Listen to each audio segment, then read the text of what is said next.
Welcome back to Strength 101, the podcast where we break down fitness and nutrition into its simplest form so that you can get the results that you want. Hey, it's me, it's Nick again, and today I am going to share with you guys some knowledge that I have learned over my years of lifting. I am sitting here at 36 years old, and I have been consistently lifting. I try to consistently lifting since I was... It's been over 20 years now. I probably first started picking up weights when I was about 12, just because my dad had a weight room. I didn't really know how to use them. And then I started consistently training for football when I was 14, like a lot of people do. And I just never stopped. Saw the results. I saw that, oh my God, if I just do this, then my body will change. What a cool process. And I just never stopped. But there are a lot of things that I learned along the way, and a lot of things I had to learn the hard way that I hope you guys don't have to learn the hard way. So here are 7 things that I wish I knew when I first started lifting, or at least when I first started lifting as like a hobby as an adult when I got out of college, because I did sports in college. And then when I came out, it was like, well, I know how to do all this sports stuff, but now that I just want to look like a bodybuilder, or I want to look like Captain America, like what the hell do I do? And here's 7 things that I wish that I knew. Number 1, just because an exercise burns or it hurts or it's difficult to do does not mean that it's a good exercise. Every exercise, I'm a big believer in this. As a coach, every exercise is a tool, and it's just whether you're using the right tool for the job. Every exercise has a use, but they're not all great for your individual goals, and you need to recognize that. Let's just take a plank for an example. A plank, you stay in it long enough, it hurts, it burns, it totally sucks. You're shaking, you feel like a piece of crap when you're down there. You're like, wow, I am so weak. I can't even just keep my body straight for more than a minute and a half. And it will definitely make you feel like you're putting out a lot of effort to stay there, but it's not a great exercise for developing visible abs. And so it's like, well, why are you doing it? If the goal is to develop a 6-pack and the goal is to develop visible abs and big, strong abs, well, then a plank is a terrible exercise, even though it is very difficult and you can convince yourself that, oh, if I'm not very good at this, my abs must be weak. And I think young trainers and coaches do this all the time. Or even young athletes that are writing their own programming, they focus on exercises or combinations of exercises that make them feel, or their clients feel, like they got trained. They feel like they got trained. They feel exhausted. They feel like they did a lot of work. And I'll tell you that oftentimes this can be very different from what gets you results over time. Another way that I've said this in the past on different videos is sweat equity is bullshit. I lived in the Midwest for most of my childhood. Then I moved to Colorado, and all of a sudden my workouts weren't as sweaty. And if I thought that a completely drenched, sweaty workout was the sign of an effective workout, then I would have been screwed just because I moved to a higher altitude. Another example of this is I trained a friend of mine, Leah, for her wedding years and years ago. And one of the comments she had back to me was that when she first started using my programming, she actually thought it wasn't very effective, and she was nervous it wasn't going to get her where she wanted to go because she found herself not exhausted and sweaty after every single workout. She's like, yeah, I felt like I did some work, but I wasn't like beat up like I was used to from going to like HIIT classes and stuff. But her arms and her shoulders, the things that really showed in her dress, her back, those all got toned up better because she was doing effective exercises, not necessarily exercises that just felt like they were beating you up. So I do think it's beneficial to look at the exercise you're doing and ask yourself, am I doing them because I think they're hard, or am I doing them because they're actually getting me results? And you should always ask people who are further ahead in the process, hey, is this exercise going to get me to where you are if you're trying to get to where they are? And question everything and test everything. Number 2, most supplements are bullshit. I can tell you, having tried most supplements, that the majority of them are complete BS. When you first start training, you're looking for every shortcut possible. Everybody who first starts in the gym, especially like as a young man, when I was looking for just muscle mass, and like I said, I wanted to look like Captain America, I was looking for any shortcut possible. And often you find what you think is the key to that in a supplement bottle. There are only 3 things that I think are really effective for people to take for going to the gym. Everything else is just, it's menial. The effect is very, very small unless you're like a competitive athlete. And those are caffeine, creatine, and protein, all the enes. Caffeine can be helpful for getting you in the gym. It's not necessary, but can definitely help motivate you to get to the gym. I remember I would down my pre-workout probably like 300 milligrams of caffeine when I was sitting in the last 10 minutes of my day at my desk job. And then the entire time that I was driving to the gym, I was like freaking out because the caffeine was hitting me and I was rocking out. And there was one place I was definitely going, and that was to the gym. I was not going to go sit on my couch and be that jittery. So I do think pre-workouts, caffeine can be really helpful because consistency is everything, and you need to get yourself to the gym. Then creatine helps you perform highly during the workout. We're not going to go deep into creatine. We have other podcasts on that, but creatine, if you take it consistently, it will help you perform highly and achieve high performance in the gym, which is necessary to get results over time. So creatine is one you can put in the yes column. And then the third one is protein, because everything's dependent on protein. If you are playing the muscle mass or the strength gain, you have to get enough protein in. It is everything for recovery. Without it, you just simply are not going to get the same results. And so unless you're a competitive athlete, everything else is generally a waste of money. And young Nick, who didn't have much money, spent a lot of money, wasted a lot of money going into a GNC and just jaw dropping and looking around at everything. My rule of thumb on this, guys, is that if it works, everybody would be taking it. And guess what? Not everybody's taking BCAAs. Not everybody's taking L-carnitine. Not everybody's taking, ashwagandha like root to boost their testosterone. Guys, testosterone boosters are a bunch of crap. Trust me, as a male, if testosterone boosters actually worked, every freaking dude would be on them, okay? They're not steroids. Otherwise, they would be steroids. So stick to the basics. Caffeine, creatine, protein, everything else you can do without. Number 3. Get extremely good at the basics. That's where all the growth is. The internet has added a ton of complexity to training. It's not necessarily a good thing. It's very easy to go online and watch somebody that is totally shredded, totally jacked, like the most muscular person you've ever seen, and they're doing some weird exercise like a ball throw to a burpee, and then they're tossing things over their shoulders, or they're doing spin moves. And it's easy to look at an exercise like that and think, man, like they look different than everybody else I know. They're doing an exercise that is different from all the other exercises I know. And in your head, it goes, well, maybe that's the key. If I get good at that, I will look like that. But the reality is that the basics are how every single person built their muscle. Because the reality is that the crazier an exercise is, the more complex it is, the harder it is to coordinate athletically, the lower the weight you can do on that exercise. And once you get below a certain threshold on how much you can load an exercise, it is just simply no longer effective for getting you more muscle mass or more strength. And so if I could tell one thing to either 14-year-old, 16-year-old, or 22-year-old Nick, it'd be like, dude, just do squats and presses and rows and deadlifts for a really long time. Get a really good base there, and then you can branch out into fun, fancier things. But if you want muscle mass, if you want strength, stick to the basics. Number 4, God, young Nick, stick to a program, man. God, I program hopped like a maniac. Every single time I opened a web browser, I would find somebody who I liked what they had to say. I would find their program, and I was like a freaking squirrel on Adderall. I was like, this exercise, that exercise.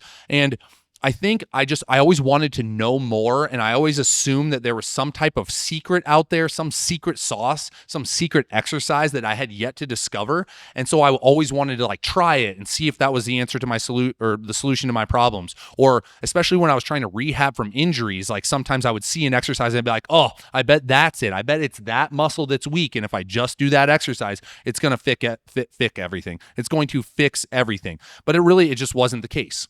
Now, as I said before, most of your growth is in the basics, and it's sticking to these basics for an extended period of time that actually allows you to get enough practice to make a noticeable change. You need to improve at your ability to perform the lift, and then you need to actually lift heavy on that lift over time so you can make a change to the muscles. But if you keep program hopping, all you're going to do is you're going to test out something, you're going to get a little bit better at it, and then before you can actually make a change to the muscle, you switch to something else, which is activating different muscles in a different pattern, then you switch to something else.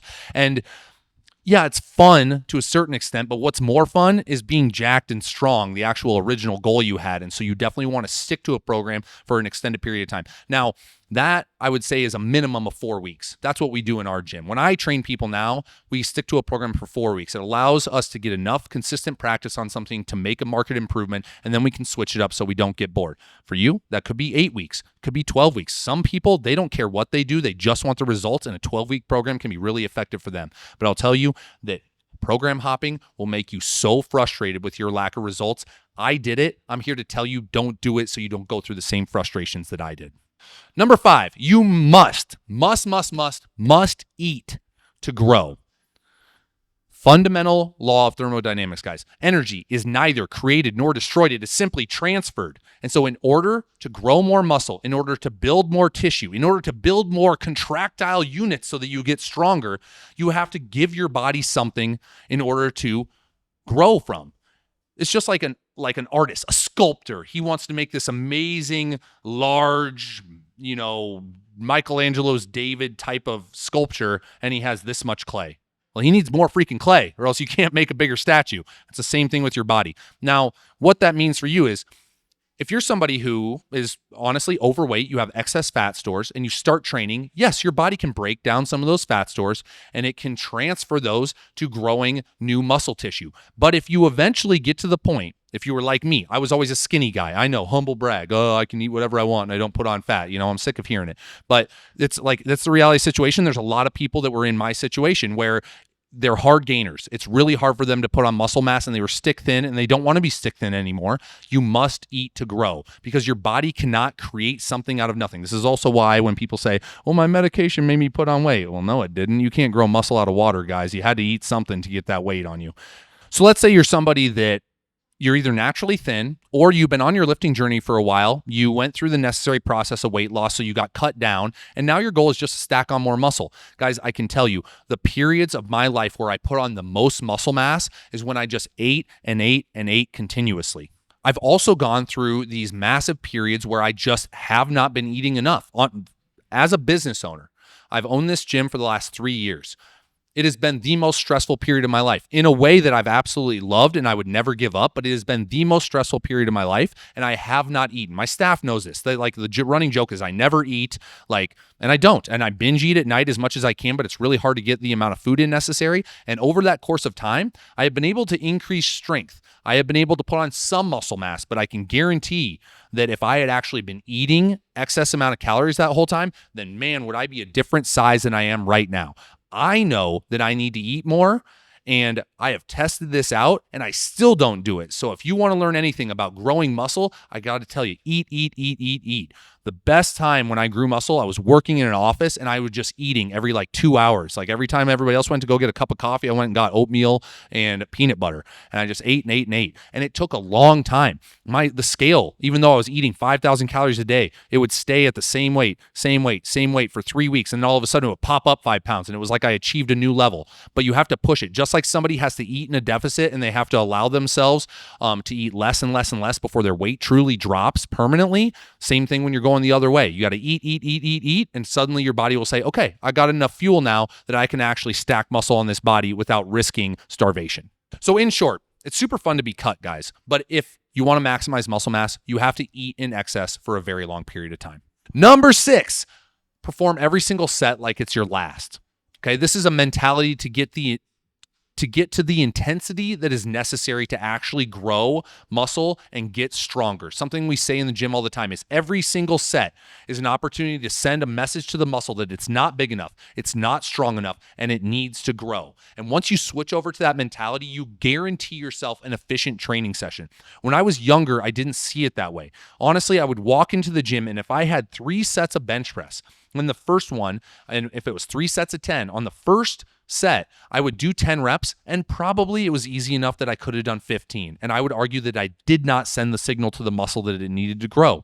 And then the next set, it would be a little bit more difficult because fatigue mounted, but maybe I got done and I stopped at 10 and I felt like I could have done 12. Maybe I sent the signal on that one, maybe I didn't. And then on the third set, I would finally be eking out, struggling through that 9th or the 10th rep. And I would argue that that's the only set where I actually told my muscles that I needed to grow. Now, if I had been honest with myself and I'd either pushed a heavier weight or pushed more repetitions on set 1 and set 2 and given myself 3 messages, that the muscle needed to grow instead of 1 on that day, that I would probably be a lot farther along in my muscle mass and strength journey. And so once you switch over to that, everything changes. You can get a lot of work done in a short period of time and get a ton of results. Now that I see every single set as an opportunity for growth, now I can get a highly efficient training session done in an hour's time. And when you are 36 like me and you're no longer 22, time is at a premium. You don't want to work out for an hour and a half. You don't have 2 hours to spend at the gym. You need to get your shit done in an hour. And I would argue